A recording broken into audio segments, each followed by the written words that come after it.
Hey guys, welcome to Finally Clicked, the podcast where we discuss business, leadership, and personal development. My name is Margaret Smith, and I'm the Director of Operations for Pickett Street Properties, a real estate team out of Bothell, Washington. And I'll be here every week with our owner and team leader, Jesse D. Moore. We'll be digging into concepts and ideas that have helped us both personally and professionally, and you'll also get a chance to hear from local and national experts that we know provide massive value to get to the point where it all finally clicks.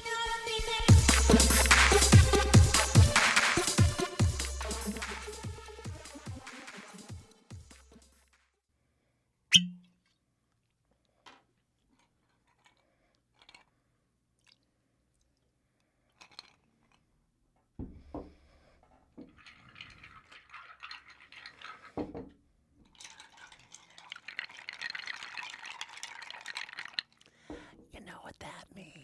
OMG. HNY ASMR. What? I'm learning all sorts of new acronyms. Happy New Year, HNY. Oh, I didn't know what that was. Thanks for explaining. I had to Google it yesterday. What about HPV? Happy birthday. And what about HPV? Oh, that's not a good one, I don't think. Human papillomavirus. Oh, jeez. There's all sorts of acronyms we could go about. I'm double fisting. Wow. That's good. That is good. That is really actually delicious at 10 o'clock in the morning. I really like this glass today. I am equipped with coffee, water, and whiskey. I'm just going for caffeine and whiskey this morning.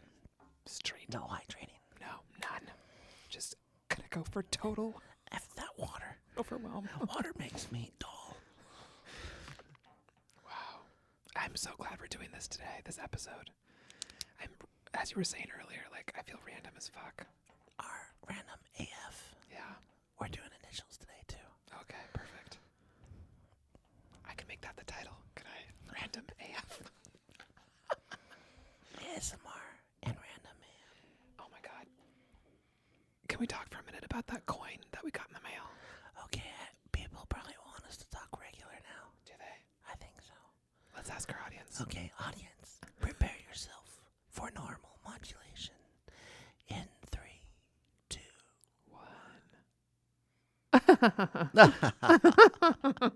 1. Welcome, listeners, to another episode. Welcome. A fireside chat, if you will. Oh, I like that. Less of a fire, more of a fire in our Belly. gut. Mm-hmm. Fire in the Created belly. by Jameson Black Barrel Irish Whiskey This is smooth. on the rocks. This is from Jessica Townsend and Jared, right? It is. As your gift. It's I really like it. Me too. Yeah. I say fireside chat because it's Snowmageddon outside again. Snowmageddon Once 2020. again, Snowmageddon 2020. I remember I'm gonna have to go back to the episode last year where we talked about Snowmageddon 2019, and you're not even gonna experience it. You're gonna be in the sunshine of Mexico. Mexico. Just like Mr. Yesy. I mean, can I tell you? I think I had a dream about it last night that I was there soaking up some rays. Yeah, I actually am going to be there. So Yeah, you and I know in gonna be real nice. life. I want to say it was around. So I went last year at the end of January, and I swear we came home to snow. Didn't we? Well, if it was the right timing, I mean, more of the snow happened. Daniel reminded me, my roommate, February and March, because we had a bet going. So, Well, we woke up today. There was a 2-hour delay for school because there was a half-inch dusting on the roadways. yeah, nothing. Thank at all. goodness I have new tires for that half-inch of snow. Yeah, I love it when it snows in Seattle, though. It's peaceful, magical. So how you doing? This whiskey, then coffee, then whiskey? It cuts the foam out of my mouth when I take a shot of whiskey, and then I go back to the foam. Yeah, I only have a couple more sips of coffee left, so Have you had coffee-infused whiskey? possibly at one time. I don't remember it, though. I think I Remember I had had some at Stack. espresso. Oh. This Japanese whiskey. Mm-hmm. It was good. It was good. I like most coffee-infused anything. Yeah. Coffee The ice taste of cream? espresso. Good. Delicious. Good. Coffee chocolate. Good. Coffee whipped cream. Mm-hmm. Oh, good. Coffee with Baileys. Good. Coffee in my cup. Coffee cake. Good. Coffee cake. Oh, Bomb. delicious. Warm coffee cake. Yeah. With like butter. Really good. Oh, God. That's Now you're making me sinful. hungry. Yeah. Coffee is delicious. Big fan of coffee. Mm-hmm. I actually Coffee heard, martini. So my favorite our favorite. I won't even say it's mine anymore. It's Yeah, I'd say it's something my I've favorite given too. to the world. Oh, you're welcome, world, and you're welcome. Yes. All right. So the best coffee in Seattle is Espresso Vivace. And Jeff Goldblum. I heard Jeff Goldblum has a new show on Apple Plus, Really? and it's like Oh, sorry. The World According to Jeff Goldblum, where he goes in. I don't know. I'm gonna have to look that up. Anyway, I hear that he did an episode at Espresso Vivace, like Shut up.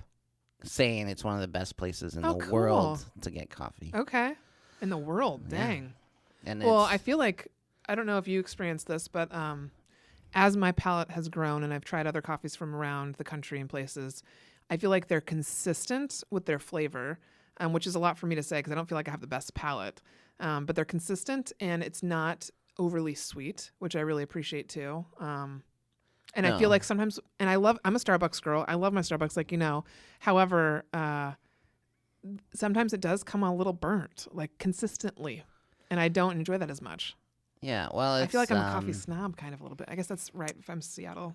here's the thing, and I don't think it's snobbery. I think it's about taste. Mm-hmm. And someone like Vivace is a small batch roaster Yeah. compared to Starbucks, right? Which is large batch for sure. Yeah. And so it's like comparing, to some degree, it's like comparing a Ferrari to a Ford. True. Like they have totally different business models. Different business. Yeah. Ford's going for volume. Ferrari's going for precision, Yeah. right? So they're going for a higher price point, but a discerning clientele. Whereas Ford is like, we want to sell the most units, so we want to be popular among the most amount of people. Mm-hmm. They put out a consistent product. It's just not going to be the same as a Ferrari. True. So, True.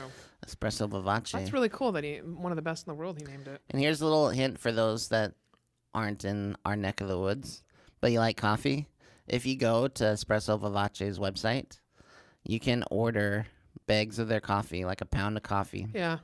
whole bean. There's the Dolce and the Vita. Those are two different roasts. I would recommend Yeah. Which one do you the like? that you Dolce. get? So I would order the Dolce. Just order 2 bags and have them ship it to your house. Try it out. Tell me what you think, because it's legit. It's too legit to quit. I have it. I do the same thing. Hey. I have them send it to my house. Yes, you know that because I just sang the whiskey's having an effect, an impact. Mm-hmm. Real talk. Is this where you break out into a country song? A I whiskey. don't know. Too legit to quit kind of is what You're came to my mind having an first. effect on me. Actually, I don't come out with country songs when I'm drinking. I typically come out with like Spice Girls or something from the past. Yeah. Interessante. This is a nice sweater you're wearing today. I feel like you have some new ones. You know what's funny? So this sweater has a story. So Jill went shopping for me. It's one of my favorite things that she does. That's nice. I hate shopping so Yeah. much. And she shops for my kids too. I love that about her. So anyway, she went to the store and got me some clothes, and she nailed it. Knocked it out of the park. Dang. This shirt, this sweater, black sweater, wore it one time. And then I handed her some clothes to wash because she was doing some clothes for her son. I'm like, hey, can you wash these real quick? Because I wanted to wear this sweater. But she didn't know it was this sweater. So she threw it in there, washed it, threw it in the dryer. Oh. It definitely shrank. Oh, it's so hard to keep track of all that stuff. And That's- so I don't I'm, love doing laundry. It fits it's a little bit like a compression sweater. It still looks fine though. Yeah. That's impressive that she can shop for you and you like it. I don't think I'm not comfortable shopping for other people because I have such a particular body type that it's pretty hard to shop for me. Yeah. So I would it's never really buy you hard. a piece of clothing. No, it's I'd hard. fail. It'd fail. So that's impressive. Did she get your blue sweater too that you like so Yeah, much? Okay. that one's my jam. It's my jam. If I can wear that every day. You might need to get a couple more colors in that. I You like would. it so much. I felt like I had so many things to talk about today. There's a lot. Yeah. I thought about Melissa. There's that. Oh, yeah. News. That's news. There's Finally Click coaching news. Actually, and we can talk about all those. I think a lot of people are curious about Melissa. And why are we talking about her? What else? Is it curious?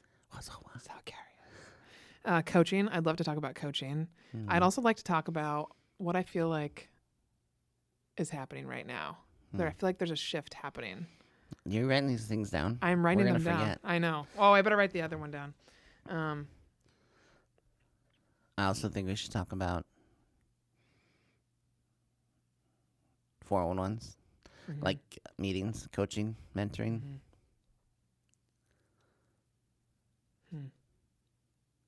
All right. We'll get into it. We'll get into it. ASMR transition. Transitioning. Topic number 1. Okay. Get ready to get ready. Are you ready? I don't know. I'm ready now. Are you ready now? I'm ready now. Resume normal modulation in 3, 2, 1. Oh.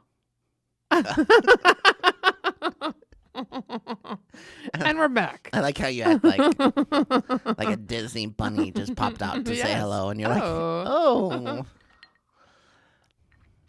all right. Topic. Transition. You're supposed to bring up a topic. Oh, Melissa Weidling. Who's Melissa Wilding? Well, first of all, I've been saying her name wrong since I met her. So for 2.5 years, she's been Melissa Weidling to me, but she's actually Melissa Weidling. And apparently Weidling has to do with the girth of a bottom of a ship. Is this That's the right word. a girthy ship? It's a girthy ship. But she said that we were doing our announcement on Facebook. And, of course, Jaggles loved that because she's all about pirates and stuff. So, yeah, Melissa Weidling. At some point I'm going to have her share her whole story because I think it's a really cool one. Can I remind you to provide context for our listeners, please? Oh, sure. I don't know where to begin with that. I think so. Well, Melissa so far Weidling. you keep saying a name that no one... Everybody knows Melissa Weidling. She is now the director of Closer Pros North. Context is when you go back in time. Oh, back in time. Okay. Going back in time. It is January 2020.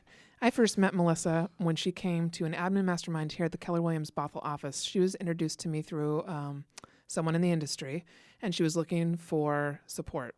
She was looking for community, a network, support. She felt alone, ostracized, alone. She as felt if like on an island. island. Yes, which is how many admin feel when we're in these roles and we're doing numerous types of She jobs. was a castaway. She She was was a an castaway. admin castaway.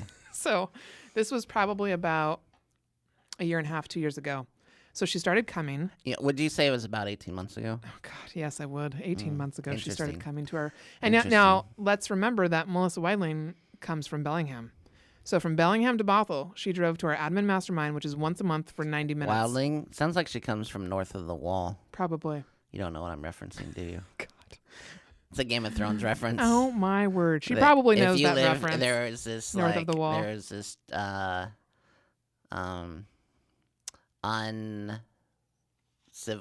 uncivilized, a nomadic Really? tribe of people that live north of the wall called Wildlings. Wow. And they were at war with the people of the north. Mm-hmm. And Jon Snow made love to a wildling, which is a big no-no. Because he had made an oath not to be celibate.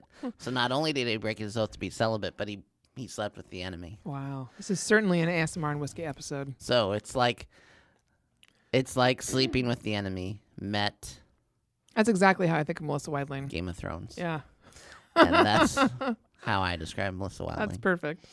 Okay. Yeah, so Melissa ventured on down to the Bothell Mastermind and began to connect with us. And I liked her immediately. I like her. When you first meet her, I think what comes off from her energy and who she is that she's very authentic.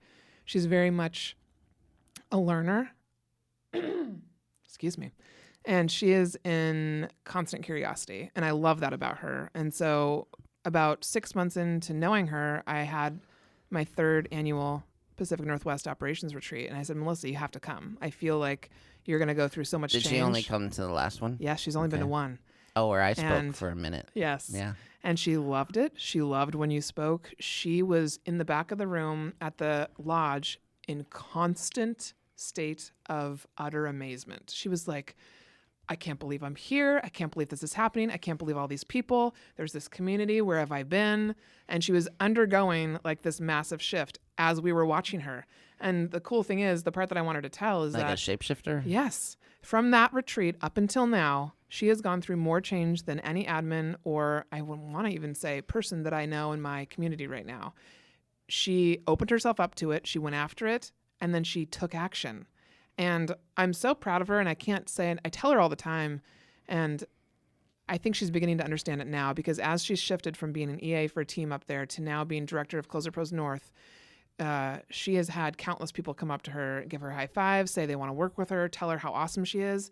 And she said, I realized that I hadn't seen myself. Like in a world where she never received a high five. Are you think maybe you should just do the drops this episode? Like in a world where no one offered. This is serious. To give her a high five. One of the things she told me, like probably right after the retreat was she said, Margaret, thank you so much for seeing me. And I said, how could I not see you? Like, and I think half the time that's just the battle with any human is we want to feel seen. And Brene Brown talks about that a lot. So Melissa Weidling is joining Closer Pros. And Christina Jaggles is the owner of Closer Pros. Christina Jaggles is also the team admin and TC for Pickett Street. So we have a couple different communities colliding. Right. I wanted to address this in a particular fashion. Please do.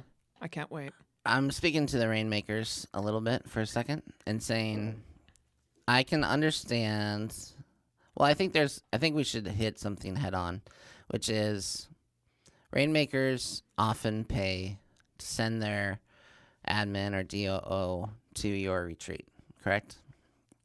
And they're hoping that you'll have an impact on them, that they'll learn life hacks, work hacks. They'll come back renewed, energized, ready to make their business more efficient and light the world on fire. And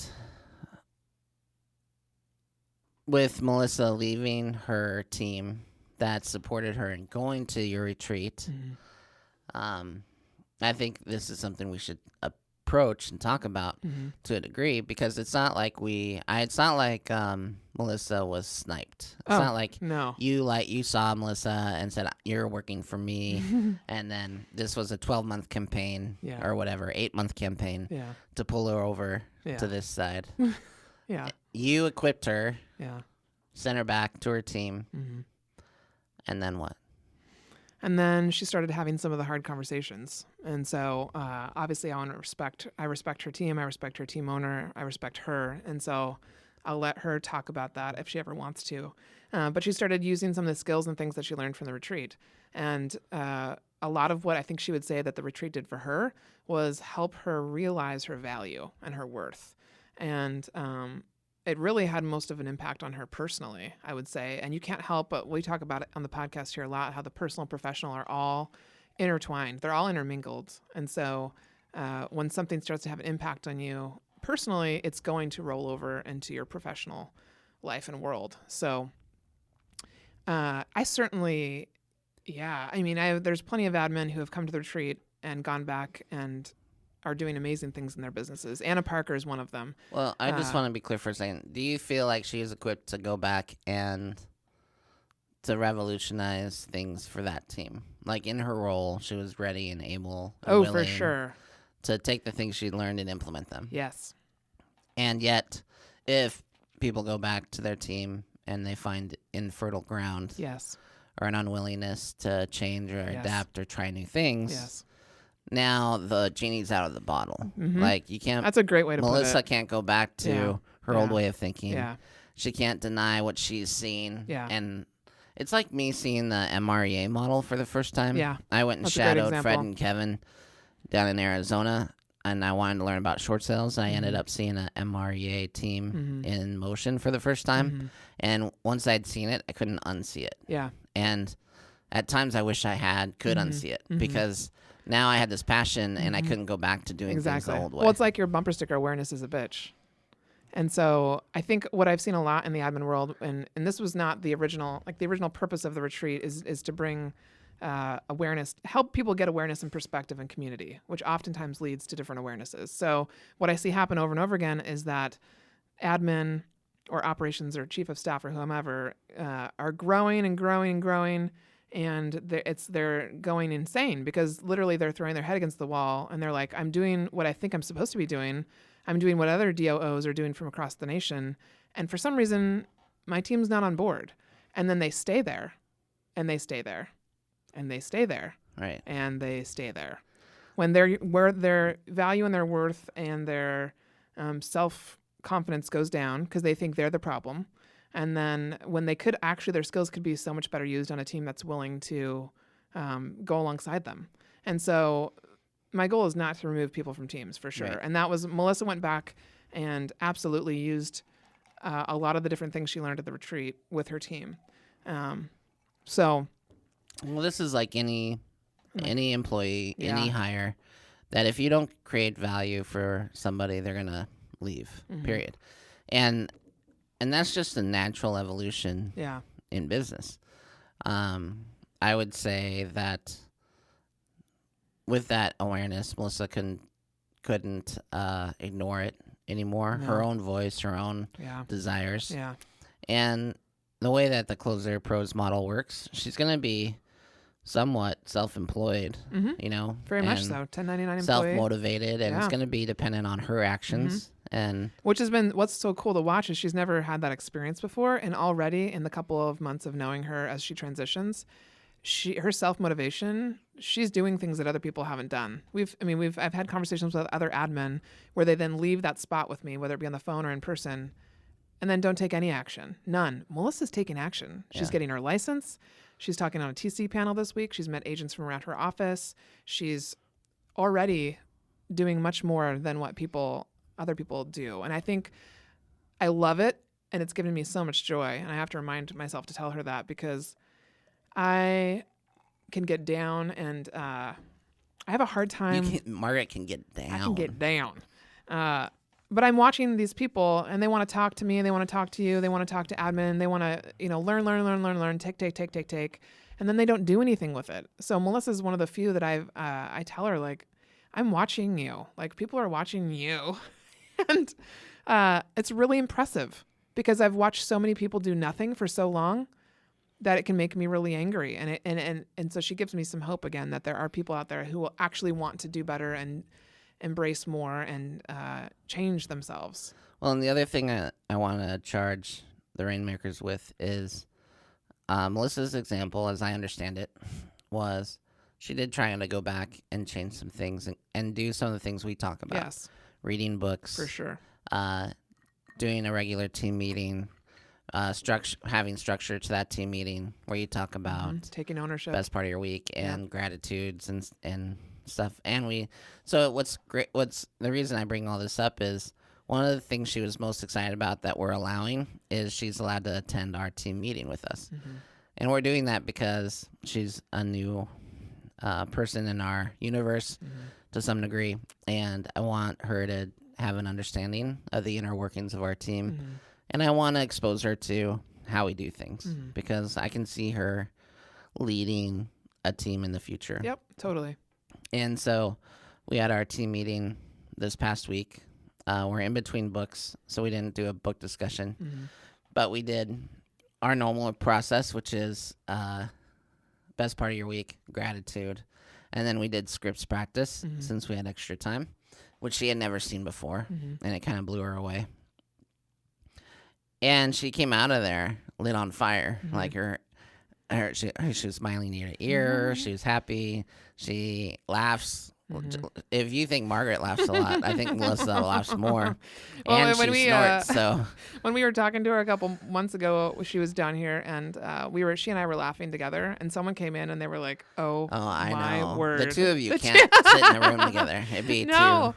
But I'm going to see if we can get our laugh recorded for something. Like, I think, And for those I love it. that also need more context, if you go to the episode where I issued a challenge to people Yes. to like create an analogy, I might have to drop that in to here. create like a random Jessie type analogy about Finally Clicked, and she had the best one by far, where she was talking to Finally Clicked Yes. Oh as my if God. it was a long lost lover that she was seeing for like the first time. It was so funny, epic. so great. Wow, finally. You are looking so clicked tonight.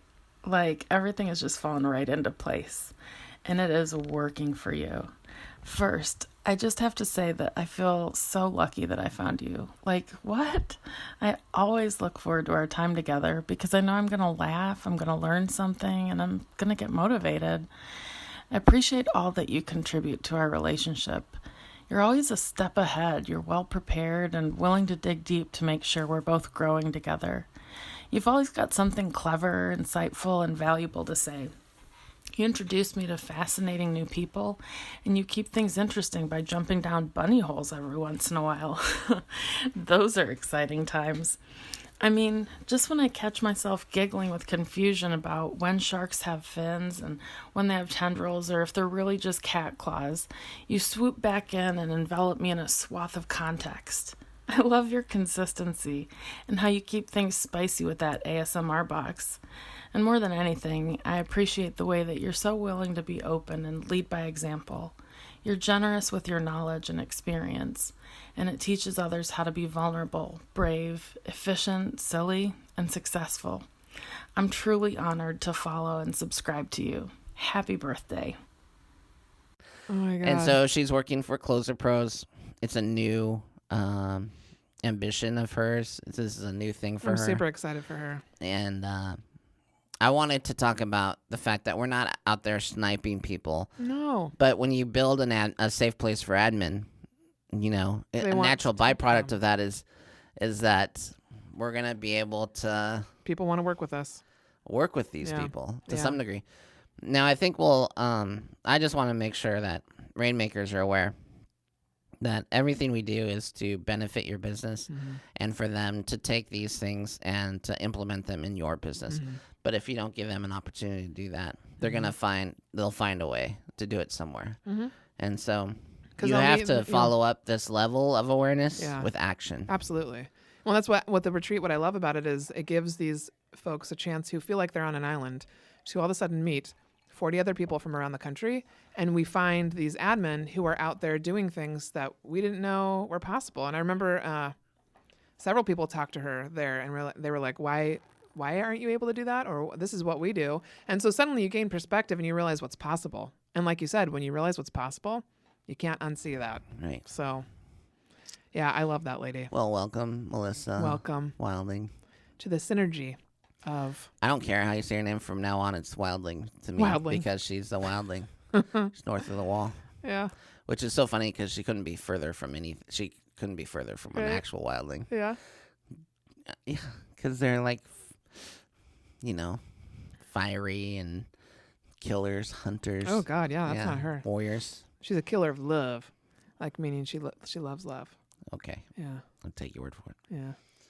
So yeah, if you're looking for, if you're a real estate agent listening and you're looking for some leverage in your life and you don't want to hire full time, talk to Closer Pros. They will help you out with the paperwork for buyers and sellers anywhere between Seattle to Bellingham. So, boom, And ASMR transition. transition. You know what's great about this transition? The weather. No, I feel like we can talk about how we're coaching Closer Pros. Oh. And that goes right into coaching. Yes. Coaching. Finally quit coaching. I love it. I'm doing hand signals. I'm so happy about it. Good idea. Are you ready? Ready. Get ready to get ready. Ready. Countdown from 10. Wow. That was a lot. 10 is too much. 5, 4, 3, 2, 1. 0. Boom. And we're back. And we're back. Yes. Oh man, I wasn't sure if we were going to make it. that was a rough ride. Finally clicked coaching. Finally what is that? quit coaching. It's got a ring to it. This is how you keep admin. After we just talk about that. You keep admin by creating opportunities for them to make more money and to grow, and everyone wonders how I keep Margaret around. Although it was funny, I thought it was hilarious when we ran into that agent from another office who's been around for 8 years and is in the Keller Williams community and should have some awareness of who you are. And he looked at you and goes, "Are you new?" Yeah. I wish I could have been there for It that. was a good laugh. Yeah. There were a couple other people there and they were like, no? You don't know, Mo? Oh my God, yeah, it made me laugh. That was awesome. It was good. It was good. I know there's plenty of people that don't know me. All right, so with Closer Pros, I don't know how to explain this. Well, Finally Clicked Coaching's we've been talking about that for a while now. Oh, right. Yeah. Thanks for putting me back on track. Yeah, so, Margaret, you keep Margaret by creating opportunity for Margaret. And because here's Margaret's thing. Please. Oh, God, what's my thing? Tell me. Well, let's imagine. Oh, my God, I love imagining. You love projects. I do. You're just like, Mm-hmm. I see you. It's like I see you stumble into a cave that was previously occupied by like a crafty dinosaur. I never know where this is going to go. And this crafty dinosaur, it's made a nice space. It's a big cavernous space. It works for you. You're a tall person. But some of the touches are just not your style. And there's a lot of hoarding going on. Oh, God. There's boxes everywhere. Oh, that makes me feel newspapers, old underwear. Ugh. Yeah. Yeah. And but primarily the accoutrements are out of style. Oh, God, I can't stand There's it doilies already. ridden with dust on end tables. Okay. And it's just not your style. It's Yeah. not bright, effervescent. No. And you come in and you're like, you know what? I'm going to make this place darling. And you go in there and you're like, oh, thank God I have a project. And you throw yourself into it. And then you find yourself done and it's bright and it's wonderful and it's gleaming and glistening. And when you look at it, there's a sheen, a sparkle. This is so interesting. And then you're like suddenly dissatisfied because your project is over. It's done. And a melancholy sweeps over you. And you come into work. And I'm like, F my life.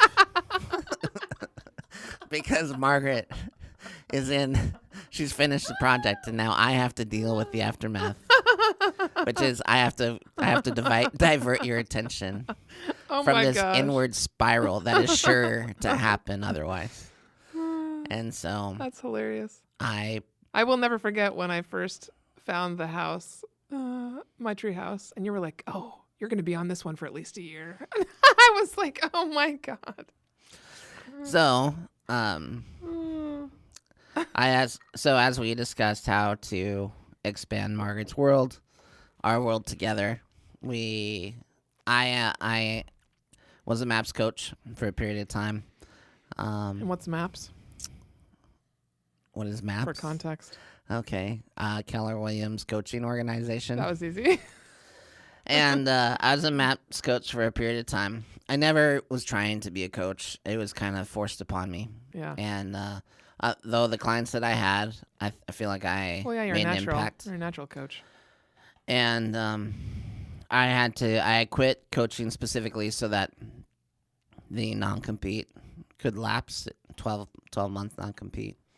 And so after that had lapsed, then you and I talked about what we wanted to do next. And really, you're inundated by God of minutes and questions and can I have a phone call? Can we just walk me through this thing? Mm-hmm. And while we want to be helpful, we also have bills to pay. And you have dreams and things you want to do, mattresses you want to lay on. Mm-hmm. So I asked you to lean in on this coaching thing, and you put it to the side. It was like a 2,000-piece puzzle, maybe even a 3D puzzle, a 2,000-piece 3D puzzle that you got for Christmas, and you're kind of overwhelmed at the prospect of taking it on. So it sat there in the corner, untouched, gathering dust. Wow, waiting. Your visualization this episode is Waiting epic. for the day when Margaret's need for a new project would come along. And much like the old video game plugged into the player in Jumanji, Wow. you picked up this coaching idea and you picked it up with a new renewed sense of fervor. Well, maybe to new add energy. to add a little more context to it too, I'm a big believer in I don't believe I have all the wisdom to impart. I don't believe I have every answer, and I think that's part of my struggle and also part of what makes me me and makes it okay and makes it good. I didn't want to coach until I felt like I was truly ready. Now, I probably really started coaching like 4 years ago when I understood my job and I started teaching and doing things like that. But I really felt like I wanted to have as much to give as I could possibly give, and like an endless, I don't know if this is making sense with the whiskey, but it's why I've spent Everything makes sense with whiskey. it's why I've spent the last 2 years doing a lot of personal development, like a lot more me time when I'm outside the office, meditation, a ton of reading, a ton of talking to other coaches, so that I have, like, I think Enmei referred to me as like a jellyfish, like a jellyfish of knowledge, like pulsating. Of knowledge. And I've had people tell me, like, I'll be sitting there and I do it automatically. I have to stop myself when I'm just sitting with a friend. I will give suggestions or, I'll just spout out information. It's like you poke me and boom, you should go to this restaurant in Ballard, or boom, you should go to this restaurant in downtown Seattle. And The Tourette's of coaching. the treads of coaching. Anyhow, I really I'm a big believer in being prepared, and preparation plus opportunity equals luck. Is that what they say? I mean, sure. Yeah. And so I've spent a lot of time preparing, and I know that that's why I love that you helped me come up with my word for the year, which is leap, because now I'm shoving myself over the precipice. I'm shoving myself over the ledge, and I'm nervous about it. And I also know I'm already doing it, and I'm excited to work more one-on-one with people, because when you work with me one-on-one, you're going to see a lot more changing and a lot more opportunity for growth faster than what they see now through the podcast and through my social media. So, I mean, to give people this much access to me, it's going to be interesting to see what happens. I'm excited for it. So you're coaching, I'm coaching. Mm-hmm. And then you can so get us there's together. 3 options. You can coach individually with Margaret. You can coach individually, Rainmakers, if you want. I imagine I could coach admin. It would. It would probably depend on the personality. That would be cool. But I'm primarily available to work with Rainmakers and working with, especially if I think we're ideally suited for people that are looking to create a good foundation for a team. Maybe they're not used to hiring people or managing people or leading people, and then growing from there. And I think we would be good for people that have been in a position for 4+ years also, as far as getting a sense of renewal or excitement or energy into their job. And then I think we could be very good at talking to Rainmakers and admin about their relationship and finding a balance to that. And so you can coach with Margaret independently, you can coach with me independently, or there's a dual option where you can coach with Margaret and myself. That ideally we were thinking a Rainmaker and an admin. It's a package deal where both of you would be coached by the 2 of us. And then there would be some added benefits as far as access to the Pacific Northwest Admin Retreat, access to some of the speakers, authors that we have on the podcast, and all of our future endeavors. So it be launched. Yes. I'm coming up with the application process in the next week. And I would say, like, Closer Pros, Jagles works for us. She has a separate business, Closer Pros. Because of her relationship with us, we are actively coaching her about growing that business. And I think we've come across a model that's going to work really well for her to grow, so that if anyone has the idea to, like, go on their own and be a transaction coordinator, we can facilitate that through Closer Pros. And so I'm excited about the opportunity. I'm excited for you and the opportunity it's going to give you. I'm breathing a sigh of relief because this should give me at least 18 months Oh my of gosh. breathing room before you need a new distraction. And until then, I'll put your profile on Farmers Only. Oh my God. And then hopefully around 18 months from now, love will happen. And then I'm good for another 18 months. So I'm probably good for 3 years the way Wow. that I figure this out. Cast that out there, yeah. Right. Makes sense. Makes sense. All right. So there you go. There you go. Finally click coaching. Available. Boom. Coming to you. Reach out. Mm-hmm. Yeah. And transitioning. What's next?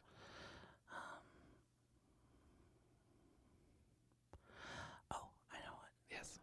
Are you ready? Okay. Resuming normal modulation in 5, 4, 3, 2, 1. 0, 0, 0, 0. It's the first full week in January. Mm. Praise Jesus. Hallelujah. Pass the ammunition. Because you know what? I don't know. I'm trying to be a better person, but part of me just wants to embrace the fact that I don't think I like the holidays anymore. I like the holidays for what it is. Mm-hmm. And no, okay, so I'm gonna coach myself out of this attitude. I don't hate the holidays. I don't like the holidays when other areas of my life aren't going well. And so I am ardently seeking to improve those areas of my life so that I can enjoy the holidays. And I have 11 months to do it. There you go. And it's motivating to me. At the same time, I listened to this podcast yesterday. I'm going to recommend it just because that's what I do, right? So there's this podcast called Honeydew. I think it's called Honeydew. And it's Ryan Sickler is a comedian. He's in the Your Mom's House network. If you know what that is, holler at your boy. Pull up your jeans high and tight. But in this podcast, he interviewed Ryan Soder, who is also a comedian. And he's also an actor in Billions and someone I like. And I needed something to listen to. I was out of podcasts, and I didn't really want to listen to this, but I like Ryan Soder, so I thought I'd listen to it. And it really had a huge impact on me. I listened to it yesterday. And it was interesting to listen to. I think comedians are interesting because I think they have a unique perspective on life. I think they usually come from some sort of trauma. And I think their brilliance is born out of that trauma.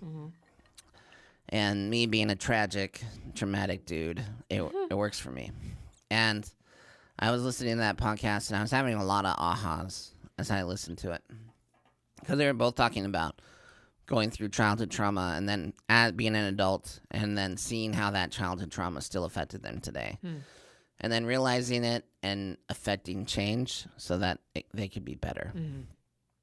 And I'm going down a rabbit trail here, but I'll just embrace it. Embrace the bunny. So, Jill and I had a conversation this week where I had kind of a rough day, and I knew it, and she knew it, and it was a busy day, and it was a busy evening, and then when we finally had time to sit down and, like, decompress, I didn't have any reserves left in me, and I kind of told her, like, I've had a hard day. I don't have any reserves left in me to be, like, have patience and stuff, yeah. Have patience and to be vulnerable and safe, maybe.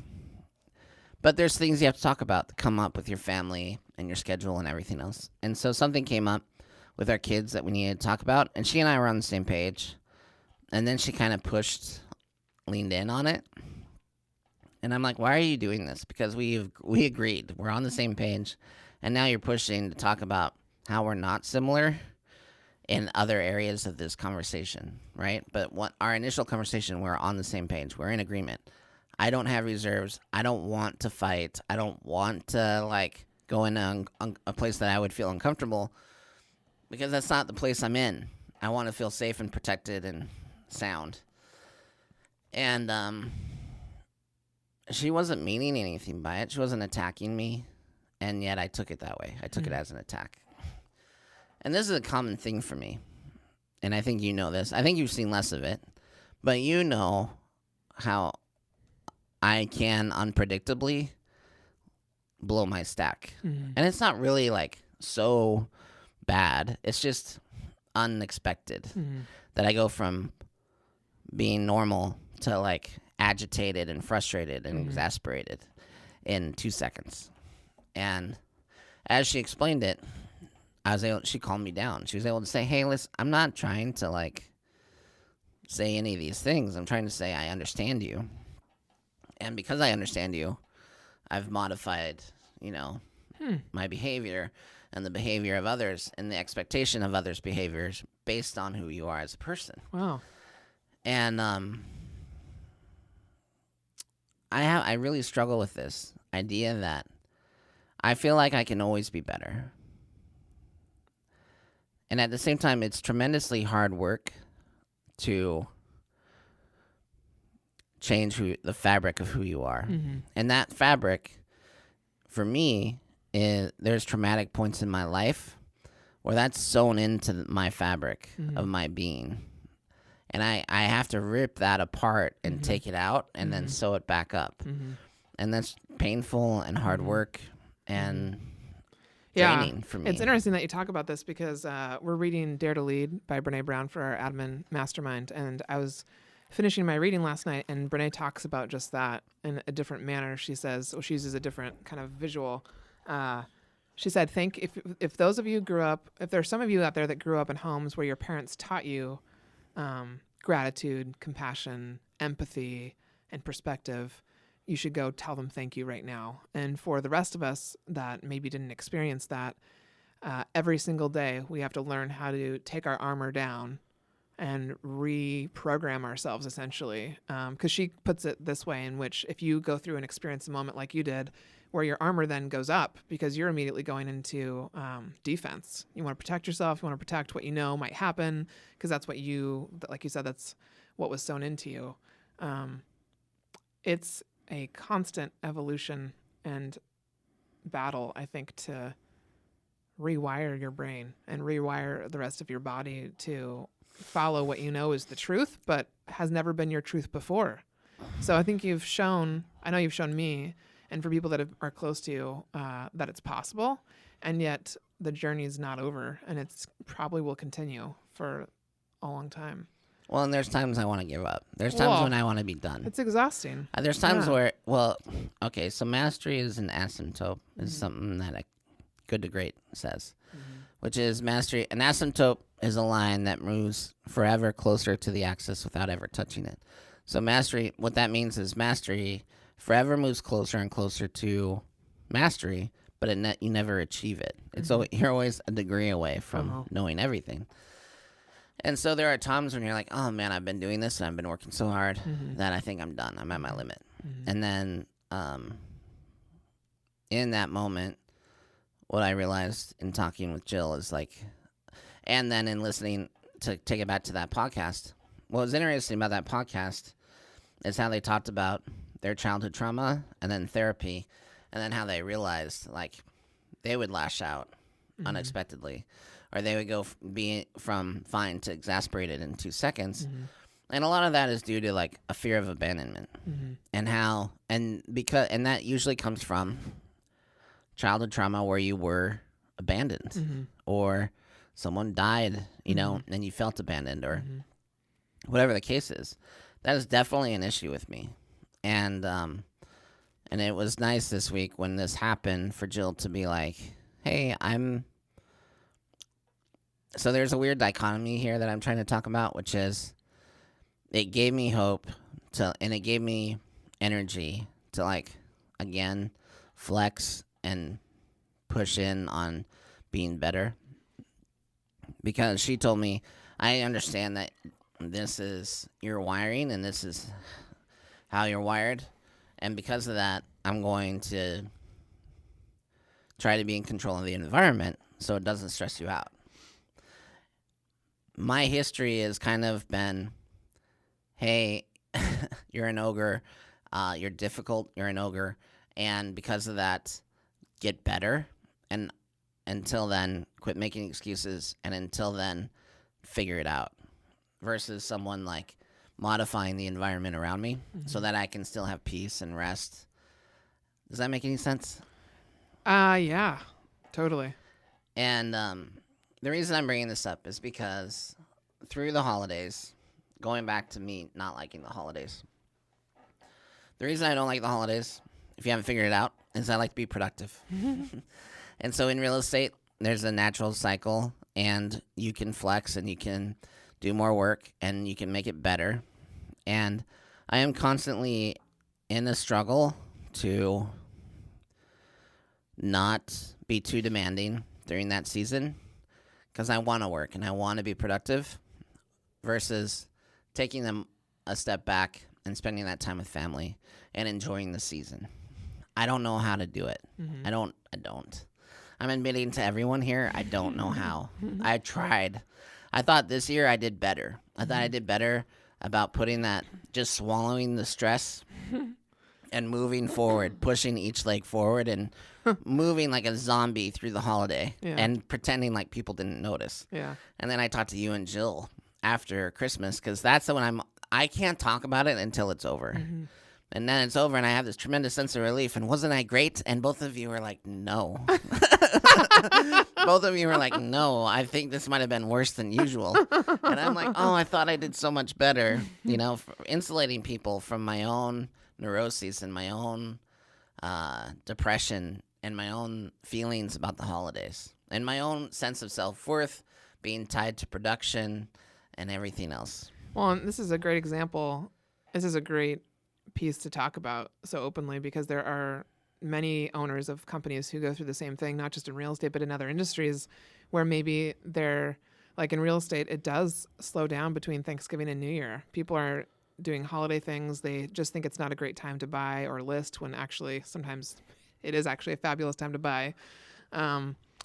So I think it's a great topic because it also, the other thing that came up for me this season with you was understanding, and I'm still trying to grasp it, that your definition of productivity and what that means, because I still feel very productive during this time, sometimes more so even than other seasons because it is quieter on the agent front. We're able to do so much on the back end.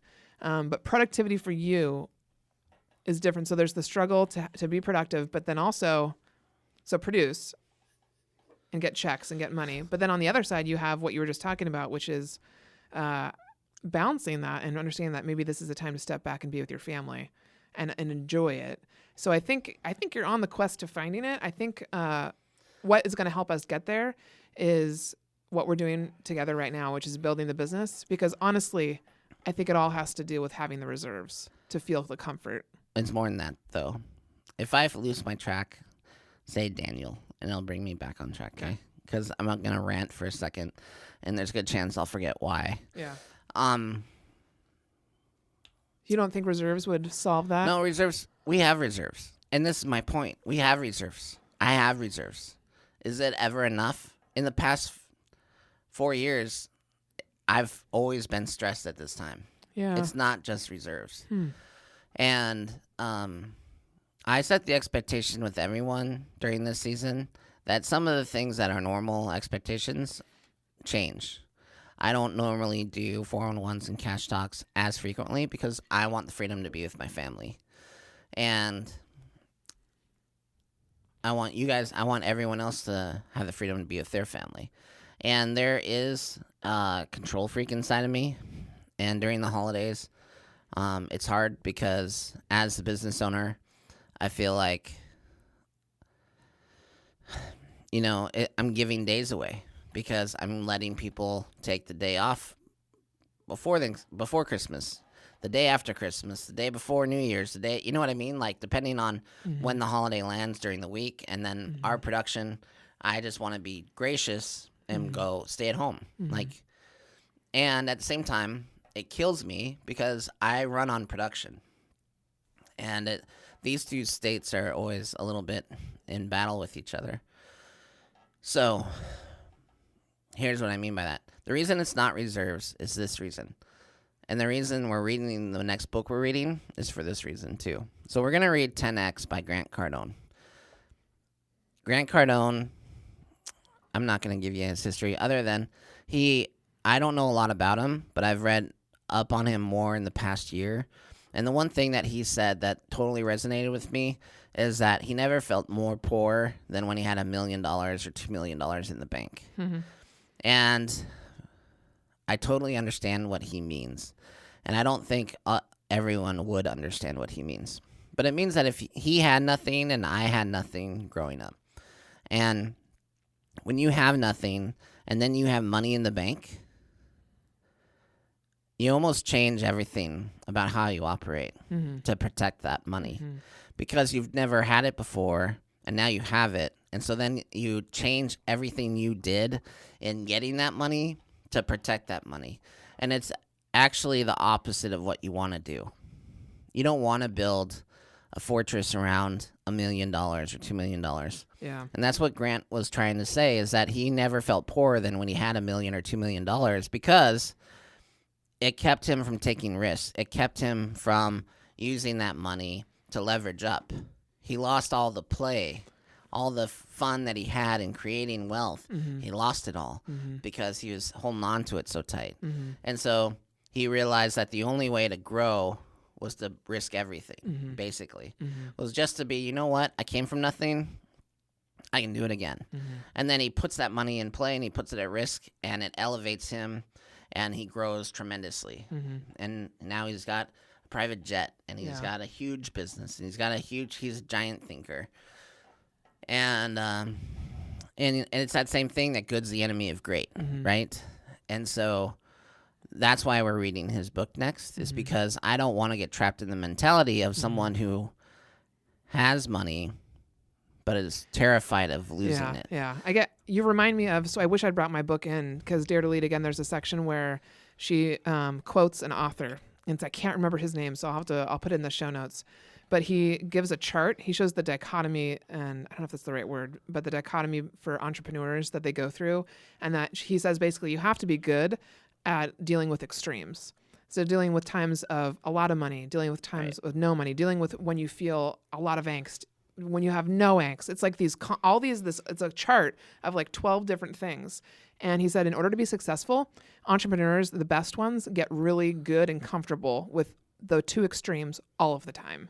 And it got me thinking about a lot of the conversations that you and I have where that's so true. Every single day there's two extremes. And it's like we have to find this happy medium of a level and a place where we can still produce and not let ourselves go to deep end of. Well, I turned 43 this past week, and I think it took me 43 years to figure out how not to worry. Like, I've always heard people, and I've read the scriptures, and I've even said the things that you're supposed to say. Like, what good is there in worrying? It doesn't benefit, doesn't change anything, right? Well, I could never prevent it. I would say those things to myself, didn't take the worry away. And then, like, I almost had to visualize being flat broke. I had to visualize being almost homeless. I had to visualize these things and say, okay, where is my wealth? Is my wealth in my bank account, or is my wealth in my relationships? Is my wealth in my relationship with Jill, my relationship with my kids, my relationship with you and the team here? Like, how do I measure my wealth? And if I measure my wealth just monetarily and I build a fortress around it, I'm Scrooge. I literally am Scrooge, okay? Because I hate the holidays and I want to be productive. God. Right? Like, and so I brought this up because I'm giving myself a pep talk as we get into this new year. And I coached everyone this week. I met with everybody on the team. That is a direct report of mine, which is pretty much everybody. The only person I didn't meet with was Jiggles. But I met with you. I met with Amanda and Jessica and Daniel. And that's what I'm supposed to do. We talk about it, right? And even if you, and my point is this is my awareness and my being accountable, is that I thought I could let those meetings go for 4 weeks because it's slow and blah, blah, blah. And I did myself a disservice. I could have, it's fine to be loose and flexible and maybe let it off for a week, to it the most, but I let it go too long. And I'm just being accountable to that. Because yesterday I had to do some heavy lifting when it came to coaching. And I had to do it because I wasn't there for them. And I have a promise to be there for them 1 hour a week. And I didn't. And it's complicated to run an autonomous team because with a high degree of autonomy comes a high degree of responsibility as far as being a self-starter. Yeah. If you want to be autonomous, you also have to be a self-starter. Yep. I can't be around to kick you in the butt Nope. every 5 minutes. Yeah. And if you need a pep talk, you're going to have to be able to give yourself one. Because if in order for you to start, I have to give you a pep talk, this Not doesn't gonna work. happen. Yeah. And so I'm part of the reason people come to this team, because they want to be coached and mentored by someone like me. And I can't forget that. So I have to be able to hold the expectation, and I have to be able to be accountable to it, and that is to do the meeting once a week. And so I'm just reminding everyone of the value and the benefit of that. There's a few things that we do really well that work, and I would say meeting, doing 411s and cash talks once a week, doing the team meeting once a week, reading a book. All those things we do well. And I know we do them well because we get questions on those things all the time of other people that can't seem to get it done, that they can't get their team to meet. They can't get their team to read a book. I posted the 10X book today not this week on my Facebook page, and a bunch of comments. I asked people, what are you reading right now? And there are a couple people that have messaged me and just said, so we're reading like this book and I can't seem to get the conversation going. What do you do? And I was just like, if you're reading, conversation will happen. Like maybe if you need to be the conversation starter to like help teach people how to ask questions and get engaged, then maybe that's your responsibility and your role for now. How you read a book matters. It's like listening to someone. Are you listening to know what to say next? Are you listening to understand? Right? Same thing with reading. Are you reading to get it done? Or are you reading to comprehend? Yeah. And there's a difference there. Yeah. So, do you have a hard out? Like in 5 minutes? Okay. All right. So yeah, heavy lifting. How do you feel about I know that was a weird rant about the holidays Yeah. and about coaching and about my mindset and my neuroses and podcasts and everything else. But my point was to be accountable, to say that this week I had to realign myself with our own expectations and be accountable to people. And then being accountable to our audience and say, I suffered this week a little bit because I didn't do it. Yeah. We normally do. Yeah, no, I think what I would say to that is you just did what most rainmakers are not willing to do. So from my end and from everybody listening on the operations side and people that support the lead owners and team leaders and CEOs and whatever title you may have as the owner of a company, by doing what you do and what you did just then is what makes me loyal to you, is what helps me keep motivated to work and continue to work hard. If you did not admit when you had a mistake or if you weren't being accountable, I wouldn't be working here anymore. Real talk. Right. So you just did what most people aren't willing to do. And I can hear behind me Which kept you here another 18 months. I'm good for 4.5 years. There you go. Every single admin that is listening right now in any industry, I envision them behind me right now, and we're all clapping. Because I think I clapped in my sleep last night. did you really? Like actually physically Now clapped? that you just clapped, I'm like in my head going, I had a dream, and then I think you were in it, and I think you're like golf clap. I think you're like coaching me, like no golf clap, please. Golf clap? Yeah, this is golf. Like golf clap. Oh my God, that's hilarious. Not too loud. I like that we're having Not conversations compared to now. a Jangles clap. Oh yeah, left hand slap. Sorry, everyone, for That's your hilarious. ears. If that's too loud. No, it's funny because in the book I keep referencing it. Dare to Lead. Brene talks about how she went to speak at Costco in Seattle, and the guy that went up to speak before her was one of the top leaders in the company. And he was answering questions from the crowd, and he was answering in complete honesty. He was saying, yes, we failed at this. This is why. This is why we made this decision. This is why. And she started getting nervous about having to go up after him because she thought people were going to be like extra bristly in the crowd from having to deal with all these truths. And when he finished, everybody started clapping. And she was shocked. And she looked to the woman to her left and said, are people like this? And she said, at Costco, we clap for truth. And I was like, oh God, that's brilliant. I mean, that's the culture that they've developed, the same culture we have. I do. That is above and beyond what people are looking for right now is honesty. And so I tell you that in all honesty, and I don't say it just to say it, is that you're doing what most people are not willing to do as owners of companies. People respect that. Yeah. Well, authenticity, we talk about it a lot. It's important. I think that's what I'm going to be speaking on at the retreat. Mm-hmm. But it's going to be in a nuanced way, for sure. Of course. What's not nuanced with for you? For sure. For sure. Ew. Ew. Transitioning. Did you see Jessica Townsell's selfie yesterday? This girl takes selfies like nobody's business. I didn't know we were talking about selfie game. Yeah, it just came up. Because then I tried to copy Jessica Townsell's selfie, and it looked like shit. It did. Some people are just more photogenic than others. Get it. She is very photogenic. So freaking photogenic. Yeah. Yeah, she's going to be taking over our Pickett Street Instagram in the next couple weeks one day to give a day in the life of Jessica Townsell as a buyer's agent. I'm really excited to watch. Oh, yeah. Yeah. So excited. Could you do an Instagram takeover? Oh, I have another announcement. Oh. Do we? What about the blog post that's coming up? Oh, yeah. We can talk about that. That's ASMR worthy. Okay. Yeah. 3, 2, 1. Resuming normal modulation. Oh, we gotta go back to the drop.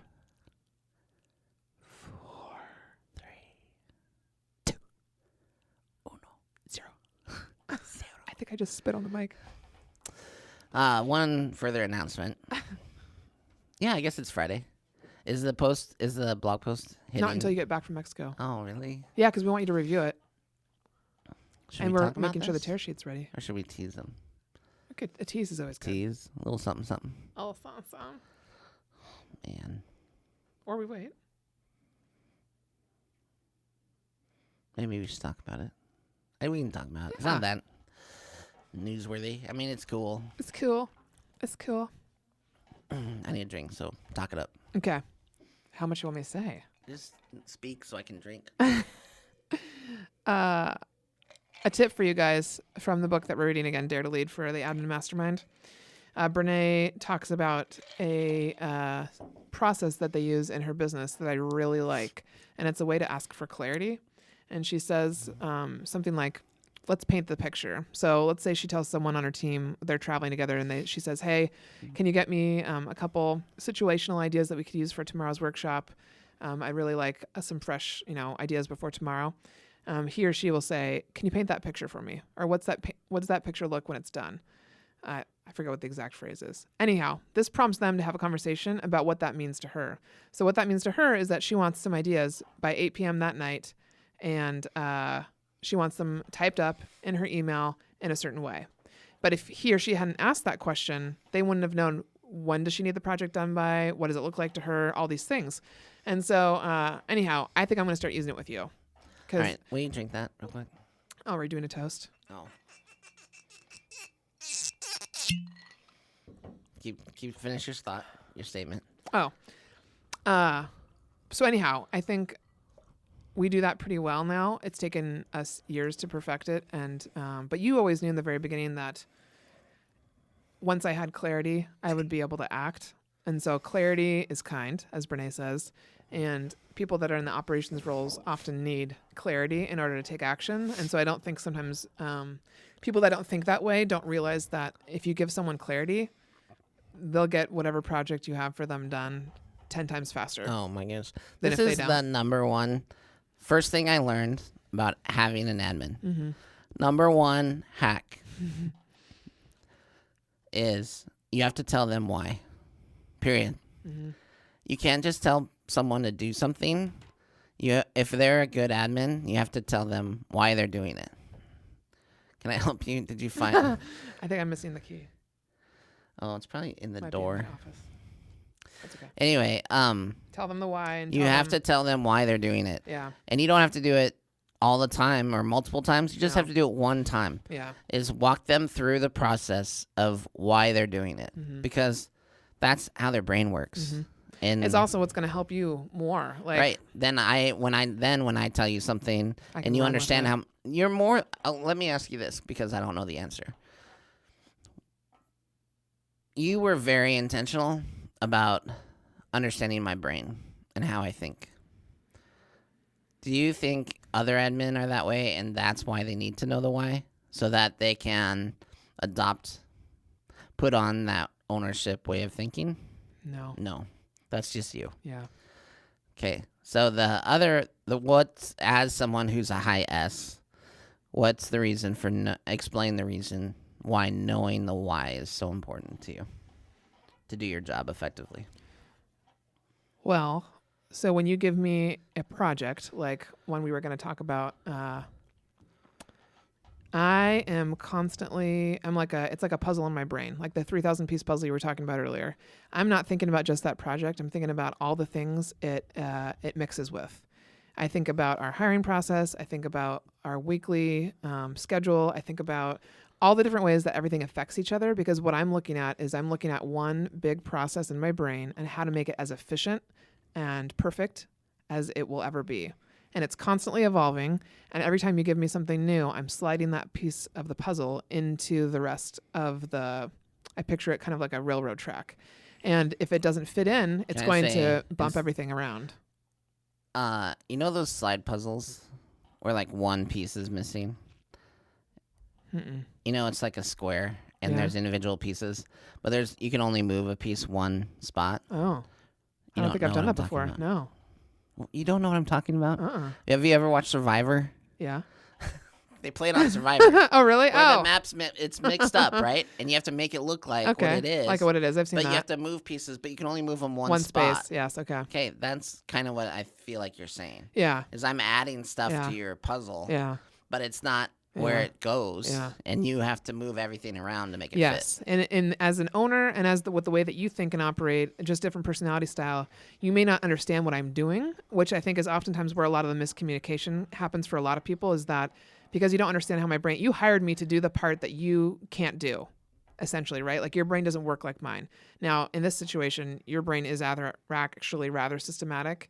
But for a lot of agents, they don't understand how our brains work. And so they automatically think we're wrong. Actually, you want someone like this because I create a foundation that I don't have to touch, meaning that I'm then freed up to do other things. I spent the first couple years sliding everything into place.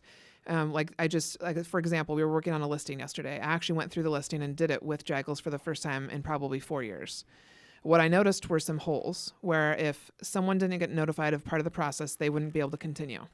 And so what I did was I looked at the whole process in my brain and I said, where can we fix that? How can we fix that? And then I adjusted. Right. Now, that is a special talent of mine that I've just always had.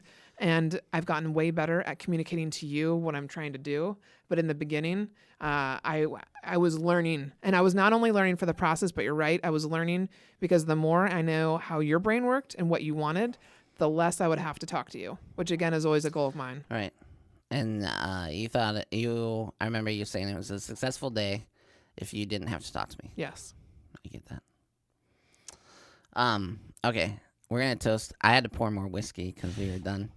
And I just learned something kind of crazy cool. And we're not going to talk about it, but we're going to toast something. Our poor listeners. You're going to know. But we'll talk about it in the future. But you know that really big thing? Yeah.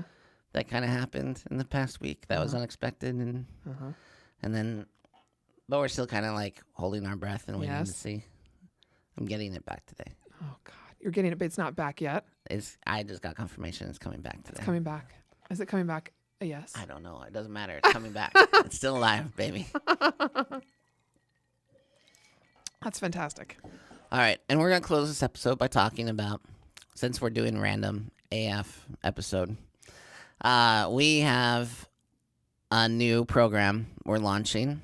It's been in development for years. We've actually done it more than we've developed it. And it is called Empty Nester Investor. And Margaret's parents are actually kind of the origin story of this. It was a cool story. For those that aren't familiar, you can go back to listen to, I want to say it's like episode 8. Yes. But, Mary Smith, Be you. your mom, on the episode. Your parents are lovely people. I would love for them to adopt me as my secondary parents. They will take you. And when you came to work for us, you were living with your parents. You were under duress. Not extreme duress, but yes. I think you were 33. I was 32 when I started with 32. you, and I just finished grad school a little while before. So 32, at home, living with your parents. You were not super jacked about it. I love my parents dearly, but I'm a very independent person, so I wanted my own space. Yeah. Okay. At the time, your parents had recently bought a home. A lovely place. Beautiful in the home. Briar area that I helped them find with an agent that I look back and laugh at now. This is the type of home that when you walk in, you go, this is a nice house. Yeah, it's warm, it's cozy, it's on a great piece of property. You had a great master suite with a balcony. It was a double master suite home. Right. It was a cool setup, and it was a nice house. Yeah. And for most of the people that are trying to keep up with the Joneses, this was it, man. But as we got into relationship with you, and as we talked about what you wanted, you didn't really want to live there. And then your parents really weren't in a position to stay in that home long term, especially if you left. They could have, although it wasn't like I was helping them with a mortgage or anything. No, but I mean space. They didn't need space that wise. much They didn't space. need the upstairs. No. And that's so empty nester. The whole idea behind this program is that everyone. Listen, we know your brother just bought a bigger house because he has kids. Baby on the way. Right? Yeah. And so that's going to be number 3, right? So there's 5 of them for the next 18 years. So they're going to need a bigger house. Totally. At the end of that 18 years, they don't need that big of a house. So what we find is empty nesters generally downsize into a rambler or into a condo before then going into assisted living or whatever their long-term plans are. And as we talked to your parents specifically, I was like, why not buy something that provided income for you as you move into retirement? How much freedom do I have to talk about this in your parents' situation? Complete. Okay. When I met with your parents, what we discovered was it was costing them about $1,100 a month, more than they could afford. More than they could use that money for other things. It was costing them $1,100 of their monthly budget they didn't need to spend to live there. So and actually my mom's the one that asked to talk to you about it once after I made my move. She actually brought it up herself, which is why I was shocked because it wasn't something that I thought my parents would do at that age. Like, you don't find people making life changes and changing the way that they think oftentimes. So I met with your parents, and I went over their budget, and then we talked about this $1,100. We talked about the fact that they were both nearing retirement, and $1,100 a month mattered to them. Yeah. And then we started a home search for them, and they ended up buying a Rambler in Edmonds, which is, I think, probably a more of a community than where they were living. Totally. It was an older home for sure, but one level. So it's something they could grow older in. And then, but the cool thing was it had a detached studio apartment, mother-in-law apartment, that would rent, at the time, it was going to rent for $1,100 a month. So it was a $2,200 a month swing. Instead of spending $1,100 a month, they were going to make $1,100 a month. Yep. And when we explained this to your mom, how this could work, she just couldn't believe it. She was beside herself. The weight that came off of her shoulders. Yeah. And that's the thing is we see nice things and we think we want them, and we do, but we don't want them if we can't afford them. Or we don't want nice things if it impacts the rest of our lives, right? And so I was so proud of your parents for listening, for putting in an action and doing it. Yeah. And they've lived there a number of years now, and they've had a number of tenants that they under rent that place. How much are they charging now about? I believe it's at $1,300. I'd have to double check, but And they could rent it for $16, I'm sure. Yeah. But the point is I mean, my dad just said the other day, they've almost paid off one of their credit cards from that extra cash. And as they grow older, they can bank on this. Yeah. And it is a huge part of their ability to retire. It's a huge part of their ability to get to the age where they can collect Social Security. And so we want to tell other people that story. And we want to make sure other people know that when it comes time that your kids move out and it's time for you to make a move, think about a house hack. Think about multifamily. Yeah. Think about living in something where you can create value, because so many people don't utilize real estate to create wealth. Yeah. And it's never too late. And your parents are great examples of that. So we have a logo and we have a program, and it's called Empty Nester Investor. And in the next week, or a week from today, probably, or 2 weeks, who knows, you'll start to see our logo and postings about what we're doing. And we're going to be rolling that out soon. So Exciting. cheers. Cheers to new opportunities. Glug, glug, glug, glug, glug, glug, glug. Delicious. Oh, I didn't just drink all that whiskey. So. Well, Stuff is good. it's been a random AF ASMR episode. It really has. I've enjoyed it thoroughly. We've hop, skipped, and jumped our way, Just like a bunny. just like a bunny on a Pogo stick. ice, like Thumper on Thumper. the ice. Yeah. But they're crocodile-infested waters, so Ooh. you have to hop and skip and jump at times, or leap. Or leap. Yes. What are you looking forward to most in Mexico next week? Oh my God, I'm so excited now that you say it. Yeah. Sun, the warmth of the sun on my eyes closed, the warmth of the sun on my skin, podcast in my ears. Not caring, not doing for a minute. Yeah. Yeah. Cool. And then I'm excited to come back and get to work. We got exciting things happening. I love being excited.